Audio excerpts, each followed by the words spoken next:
தமிழ் திரை உலகில் நட்சத்திரமாக உலா வந்த விஜய் தன் திரை வாழ்க்கையில் மறக்க முடியாத நாட்கள் 3. முதலாவதாக 1992ஆம் ஆண்டு டிசம்பர் மாதம் 4ஆம் தேதி விஜய் கதாநாயகனாக அறிமுகமான நாளைய தீர்ப்பு திரைப்படம் வெளியான நாள் அது. அந்த படம் வெளியாகி 3 தசாப்தங்களுக்கு பின்னர் கதாநாயகன் விஜய் ஜனநாயகன் விஜயாக மாறுவதற்காக சினிமாவை விட்டு விலகுவது என முடிவெடுத்தார். தனது திரை வாழ்க்கையின் நிறைவாக விஜய் நடித்த 69வது திரைப்படம் ஜனநாயகன். அந்த படத்தின் வெளியீட்டு தேதியாக குறிக்கப்பட்ட நாள் 2026ஆம் ஆண்டு ஜனவரி 9ஆம் தேதி. தனது முதல் படம் மற்றும் கடைசி படங்களுக்கு மத்தியில் பல வெற்றி படங்களை கொடுத்திருக்கிறார் விஜய். அந்த வரிசையில் விஜயின் திரை வாழ்வில் மட்டுமின்றி அரசியல் வாழ்விலும் மறக்க முடியாத ஒரு நாளாக அமைந்தது. அந்த நாள் 2013ஆம் ஆண்டு ஆகஸ்ட் 9ஆம் தேதி. அன்று காலை முதலே திரையரங்குகள் கடைகட்டியிருந்தன. 2012ஆம் ஆண்டில் நண்பன் துப்பாக்கி என 2 பிளாக் பஸ்டர் படங்களை கொடுத்த விஜய் ஹாட்ரிக் வெற்றியை எதிர்நோக்கி தயாராகி கொண்டிருந்தார். அன்று விஜய் நடிப்பில் வெளியாகவிருக்கும் தலைவா திரைப்படத்திற்காகத்தான் அத்தனை பரபரப்புகளும் அரங்கேறி கொண்டிருந்தன. ஆனால் தலைவா படம் திட்டமிட்டபடி அன்று தமிழ்நாட்டில் வெளியாகவில்லை. தமிழ்நாட்டை தவிர உலகெங்கும் படம் வெளியானது. தலைவா திரைப்படம் சில தவிர்க்க முடியாத சில காரணங்கள்னால தமிழகத்தில் ரிலீஸ் ஆகலை. கரெக்டாக ரிலீஸ்க்கு ஒரு 2 டேஸ்க்கு முன்னாடி சில அன்ஐடென்டிஃபைட் பர்சன்ஸ் கிட்டேருந்து சில கடிதங்கள், தியேட்டர் ஓனர்ஸுக்கு சில மிரட்டல்கள், இந்த மாதிரி ரிலீஸ் பண்ணிங்கன்னா சில ப்ராப்ளம் வரும், அது வரும் அப்படி இப்படின்ட்டு. ஸோ அதனால் இதை யோசித்து தான் ரிலீஸ் பண்ணணும் அப்படின்ட்டு இந்த டிலே. ஸோ எல்லாருமே ஹோல் யூனிட்டே கொஞ்சம் ரொம்ப ஆடிப்போய் தான் இருக்கும், அதிர்ச்சியில் இருக்கும். தமிழ் சினிமாவை பொறுத்தவரை சிறு படங்கள் வெளியாவதில் பல சிக்கல்கள் இருக்கலாம். ஆனால் ஒரு உச்ச நடிகரின் படம், பெரும் பொருட்செலவில் தயாரான ஒரு படம் வெளியாகும் நாளில் நிறுத்தப்படுவது தமிழ் திரைப்படத்துறையில் அரிதான நிகழ்வு. முன்னதாக கமல்ஹாசனின் விஸ்வரூபம் திரைப்படத்திற்கு அப்படி ஒரு தடை நேர்ந்தது. ஆனால் அன்றைய தேதியில் விஜய் போன்ற இளம் நடிகரின் படத்திற்கு பல விதங்களில் இடையூறு நேரும் என்பது எவரும் கணிக்காத ஒன்று. அதிலும் தலைவா பட பிரச்சனைகளின் பின்னணியில் அரசியல் இருந்ததாக சொல்லப்பட்டது. கோடம்பாக்கம் முதல் கோட்டை வரை அதிர்வலைகளை ஏற்படுத்தியது. அப்போதைய முதல்வர் ஜெயலலிதாவுக்கும் விஜய்க்கும் இடையே என்ன பிரச்சனை? தலைவா படம் தமிழ்நாட்டில் நிறுத்தி வைக்கப்பட்டது ஏன்? விஜய் அரசியலுக்கு வருவதற்கு முன்னதாகவே அவரை அரசியல் மேகம் சூழ்ந்தது எப்படி என்பன போன்ற எல்லா கேள்விகளுக்கும் விடையளிக்கிறது இந்த சிறப்பு தொகுப்பு.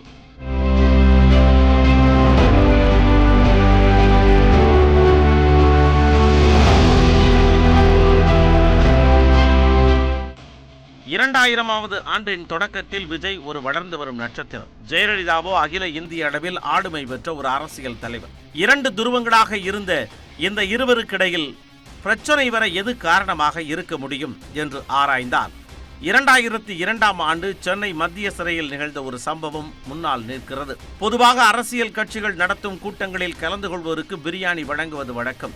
ஆனால் பிரியாணி வழங்கிய ஒரு நிகழ்ச்சியில் தான் முதலாக விஜயின் மீது அரசியல் பார்வை பதித்தது. 2002ஆம் ஆண்டில் நிகழ்ந்த அந்த சம்பவத்தை 20 ஆண்டுகளுக்கு பின்னரே பொதுவெளியில் பகிர்ந்து கொண்டார் ஓய்வு பெற்ற சிறைத்துறை டிஐஜியான ராமச்சந்திரன். சிறை கைதிகளை நல்வழிப்படுத்தும் முகமாக சிறைச்சாலைகளில் தொண்டு நிறுவனங்கள் வாரந்தோறும் பிரார்த்தனை கூட்டங்களை நடத்துவது வழக்கம். அந்த வகையில் கிரீன் இந்தியா ஃபவுண்டேஷன் என்ற கிறிஸ்தவ அமைப்பு சென்னை மத்திய சிறையில் அத்தகைய கூட்டங்களை நடத்தி வந்தது. 2001ஆம் ஆண்டில் கிறிஸ்துமஸ் நெருங்கி வந்த சமயத்தில் சிறையில் இருந்த கைதிகள் பிரார்த்தனை கூடத்திற்கு வந்த பொறுப்பாளர்களிடம் தங்களுக்கு கிறிஸ்துமஸ் விருந்தாக மட்டன் பிரியாணி வழங்க வேண்டும் என கேட்டுக்கொண்டனர். கைதிகளின் ஆசையை குறித்து அந்த நிகழ்ச்சியை நடத்தும் தேவாலயத்திடம் சென்று பேசினார் பொறுப்பாளர். ஆனால் 2000 பேருக்கு மட்டன் பிரியாணி வழங்கும் அளவுக்கு தங்களிடம் பொருளாதார வசதி இல்லை என கைவிரித்து விட்டது தேவாலய தரப்பு. அப்போதுதான் விஜய்க்கு அந்த தகவல் கொண்டு செல்லப்பட்டது. உடனே அதற்கு ஒப்புக்கொண்டார் விஜய். ஆனால் அந்த நிகழ்ச்சியை நடத்துவதற்கு அரசின் அனுமதியை பெறுவதற்குள் கிறிஸ்துமஸ் கடந்து பொங்கல் பண்டிகை வந்துவிட்டது. அதனால் பொங்கலை ஒட்டி கைதிகளுக்கு பிரியாணி வழங்குவது என முடிவானது. அதன்படி 2002ஆம் ஆண்டு ஜனவரி 15ஆம் தேதி அன்று நடைபெற்ற அந்த நிகழ்ச்சியில் விஜயும் கலந்து கொண்டார். அவரே தன் கையால் பிரியாணி பரிமாற தொடங்க அகமகிழ்ந்து போனார்கள் சிறை கைதிகள்.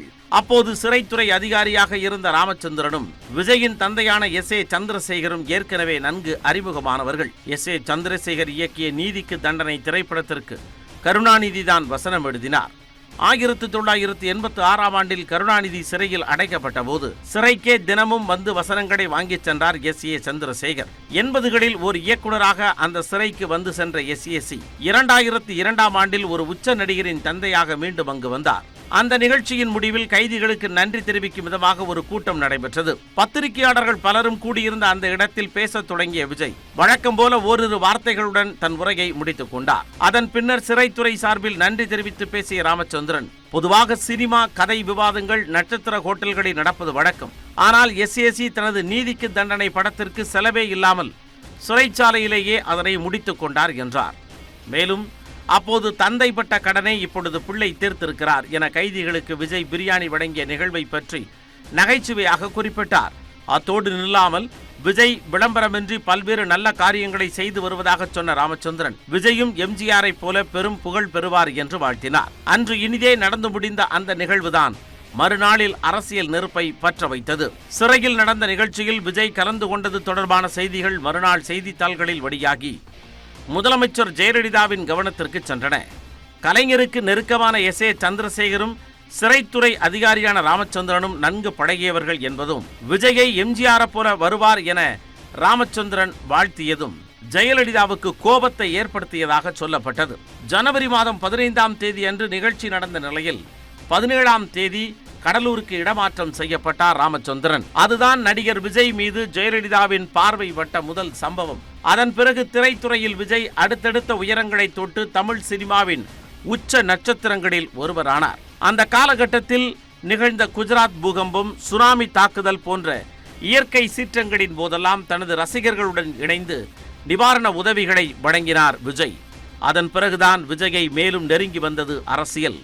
ஈழத்தை போர்மேகம் சூழ்ந்த நிலையில் ஈழத் தமிழர்களுக்கு ஆதரவாக தமிழ் திரையுலகம் பல போராட்டங்களை நடத்தியது. 2008ஆம் ஆண்டு அக்டோபர் 31ஆம் தேதி அன்று சென்னையில் நடிகர் சங்கம் நடத்திய 8 மணி நேரம் அடையாள உண்ணாவிரத போராட்டத்தில் பங்கேற்றார் விஜய்.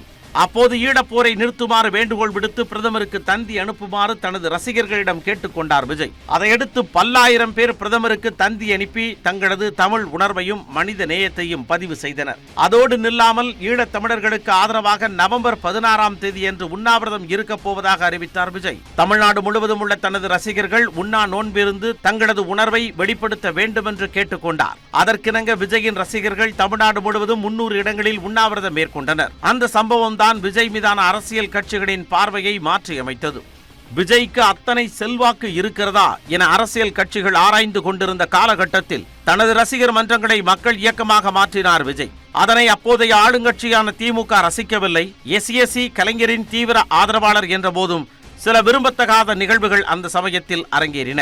ஈரோட்டில் தனது ரசிகர் மன்றம் நடத்திய நலத்திட்ட நிகழ்ச்சியில் பங்கேற்க சென்றார் விஜய். ஆனால் விஜயை காரில் இருந்து இறங்கக்கூட விடாமல் தடுத்த காவல்துறையினர் அவருக்கு பாதுகாப்பு தர முடியாது என்று சொல்லி திருப்பி அனுப்பினர். அந்த சம்பவத்தால் வருத்தமடைந்த எஸ்.ஏ.சி உடனடியாக விஜயை அழைத்துக் கொண்டு அப்போது முதல்வராக இருந்த கருணாநிதியை சந்திக்க சென்றார். உடனே ஈரோடு காவல்துறை அதிகாரிகளை தொடர்பு கொண்ட கருணாநிதி அவர்களை கண்டித்தார். இனிமேல் அதுபோன்ற சம்பவங்கள் நிகழாது என உறுதியளித்தார்.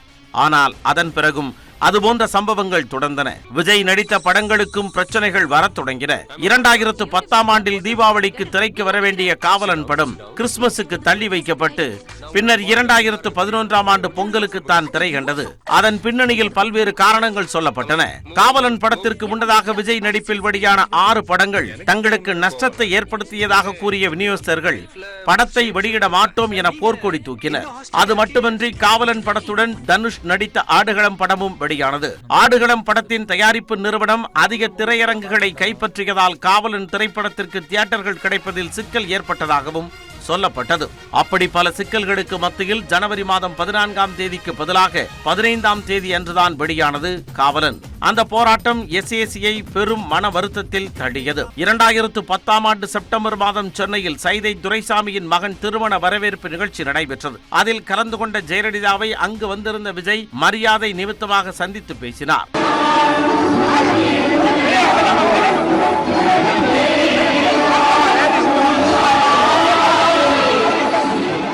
அதன் பிறகுதான் சில அதிரடி திருப்பங்கள் அரங்கேறின. ஒரு நாள் அதிமுகவின் மூத்த தலைவர்கள் இருவர் எஸ்.ஏ. சந்திரசேகரை சந்திக்க வந்தனர். 2011ஆம் ஆண்டு தேர்தலில் விஜய் தங்களுக்கு ஆதரவளிக்க வேண்டும் என்றும் அது தொடர்பாக எஸ்.ஏ.யை ஜெயலலிதா சந்திக்க விரும்புவதாகவும் தெரிவித்தனர். அது குறித்து விஜயிடம் பேசினார் எஸ்.ஏ. சந்திரசேகர். அடுத்தடுத்து தனக்கு கொடுக்கப்பட்ட அரசியல் நெருக்கடிகளால் கோபத்தில் இருந்த விஜயும் ஜெயலலிதாவை சந்தித்துவிட்டு வருமாறு தனது தந்தையிடம் சொல்லிவிட்டார். அதையடுத்து 2010ஆம் ஆண்டு டிசம்பர் மாதம் போயஸ் கார்டன் இல்லத்திற்கு சென்று ஜெயலலிதாவை சந்தித்தார் எஸ்.ஏ.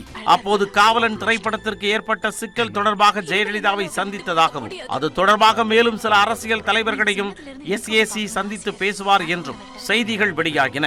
விஜய் அதிமுகவில் சேரப் போகிறார் என்றெல்லாம் கூட பல்வேறு தகவல்கள் சொல்லப்பட்டன.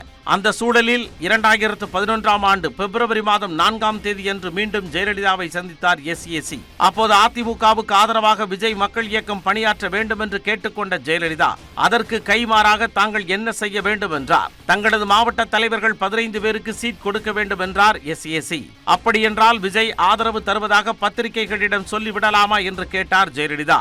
சீட் கொடுப்பது பற்றி முடிவு செய்துவிட்டு சொல்லுங்கள், அதன் பிறகு மற்றதை பேசிக் கொள்ளலாம் என்றார் எஸ்.ஏ. பின்னர் அதிமுக தரப்பில் இருந்து எஸ்.ஏ.யை அணுகிய முக்கிய பிரமுகர் ஒருவர் விஜய் மக்கள் இயக்கத்திற்கு 3 சீட்டுகள் தருவதாக சொன்னார். ஆனால் அதனை மறுத்த எஸ்.ஏ. தாங்கள் தேர்தலில் யாருக்கும் ஆதரவு தரப்போவதில்லை என்று சொல்லிவிட்டார். 2011ஆம் ஆண்டு ஏப்ரல் 13ஆம் தேதியன்று நடைபெறப்போகும் தேர்தலுக்காக எல்லா கட்சிகளும் அதிரடி பிரச்சாரத்தில் இறங்கி இருக்க மார்ச் 27ஆம் தேதி திருச்சியில் இருந்த ஜெயலலிதாவிடமிருந்து எஸ்.ஏ.க்கு அழைப்பு வந்தது.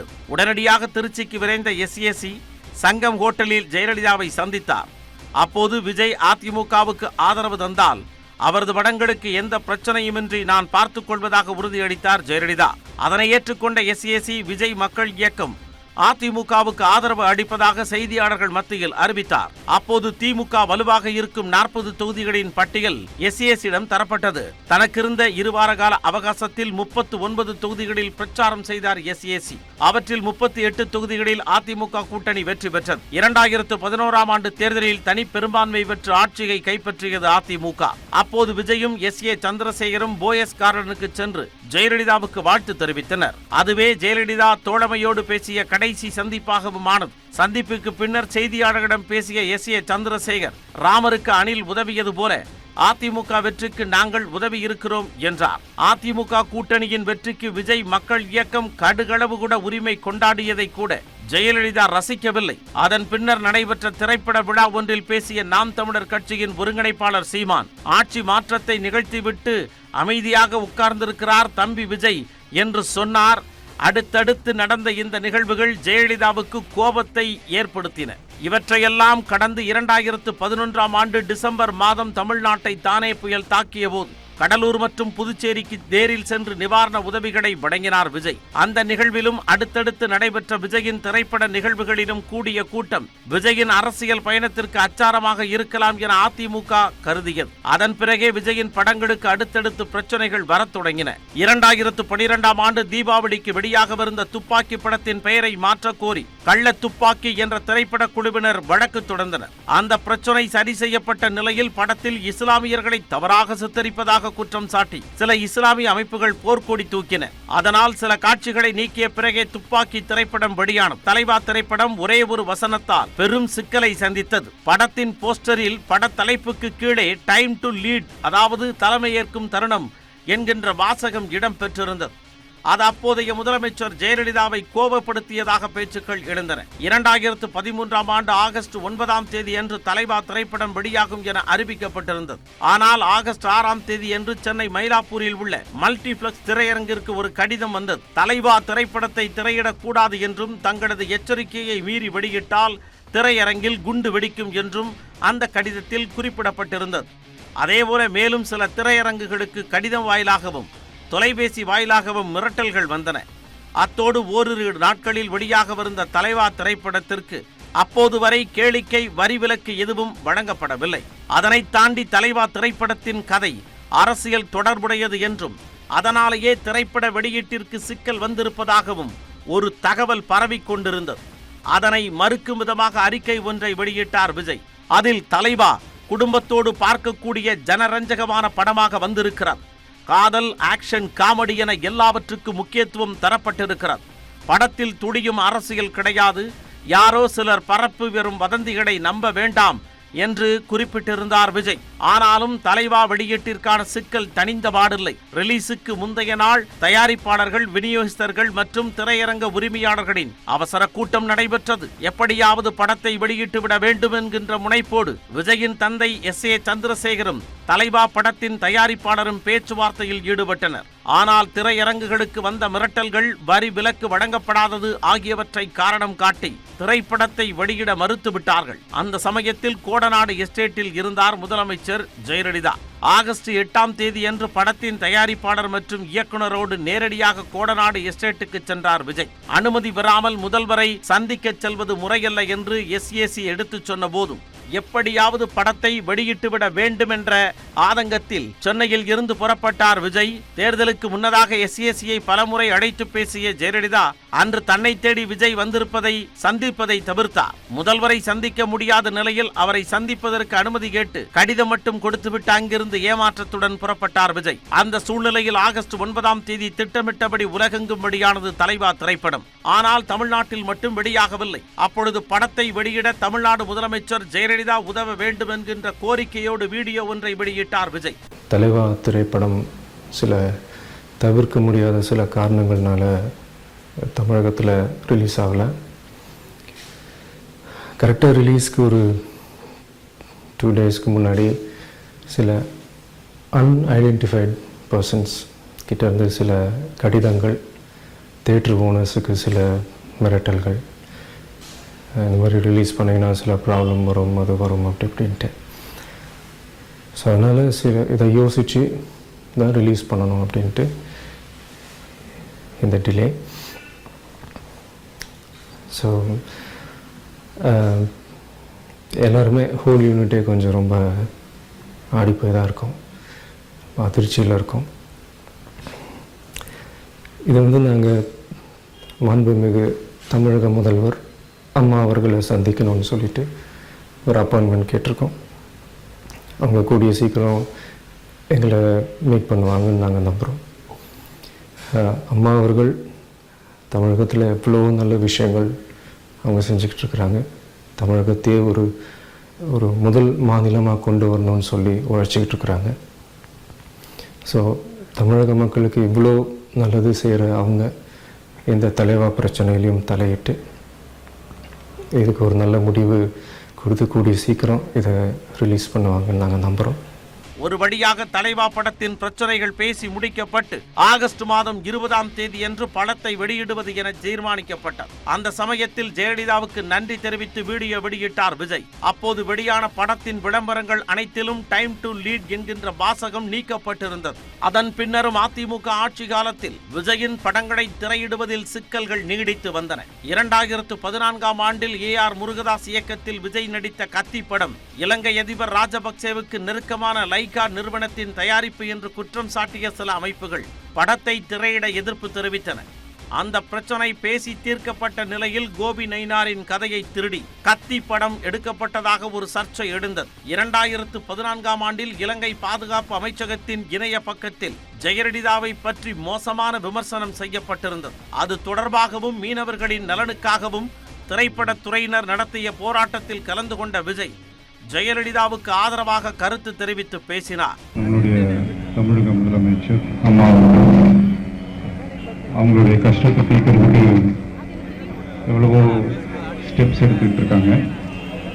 அதை போய் ஸ்ரீலங்கன் கவர்மெண்ட் அவங்களுடைய டிஃபென்ஸ் வெப்சைட்டில் அதை கேள்வி செய்கிற மாதிரி ஒரு விஷயம், ஒரு கமெண்ட் பண்ணது உண்மையிலேயே தாயை தப்பாக பேசின மாதிரி நாங்கள் நினைக்கிறோம். இது ஒட்டுமொத்த தமிழர்களுக்குமே இது ரொம்ப வருத்தத்துக்குரிய ஒரு விஷயம். இது கடுமையாக கண்டிக்கிறோம். ஆனாலும் அவரது படங்களுக்கு நேரும் தடங்கல்கள் தொடர்ந்தன. 2015ஆம் ஆண்டில் விஜய் நடித்த புலி படம் வெளியாவதற்கு முதல் நாள் அந்த படத்தின் தயாரிப்பாளருக்கு தொடர்புடைய இடங்களில் வருமான வரி சோதனை நடைபெற்றது. அதனால் படத்தின் அதிகாலை காட்சிகள் ரத்து செய்யப்பட்டு பகல் காட்சி திரையிடப்பட்டது. 2016ஆம் ஆண்டில் தெறி படத்தின் வெளியீட்டின் போதும் தயாரிப்பாளர்களுக்கும் விநியோகஸ்தர்களுக்கும் இடையே பிரச்சனை ஏற்பட்டதால் சென்னையில் முக்கிய திரையரங்குகளில் மட்டும் படம் வெளியானது. செங்கல்பட்டு உள்ளிட்ட பல இடங்களில் திரைப்படம் வெளியாகவில்லை. இப்படி விஜய் படங்களுக்கு உருவான சிக்கல்களுக்கு அரசியல்தான் காரணமா என்று கேள்வி எழுப்பினால் தனிப்பட்ட நபர்களுக்கோ அல்லது அமைப்புகளுக்கோ விஜய் மீது எந்தவிதமான கோபமும் இல்லை என்கிறார் SA சந்திரசேகர். திரைத்துறையில் இருந்து மீண்டும் மக்கள் ஆதரவு பெற்ற ஒரு சக்தி உருவாகிவிடக் கூடாது என அச்சத்தாலேயே விஜய் படங்களுக்கு தடைகள் உருவாக்கப்பட்டிருப்பதாக சொல்கிறார் SAC.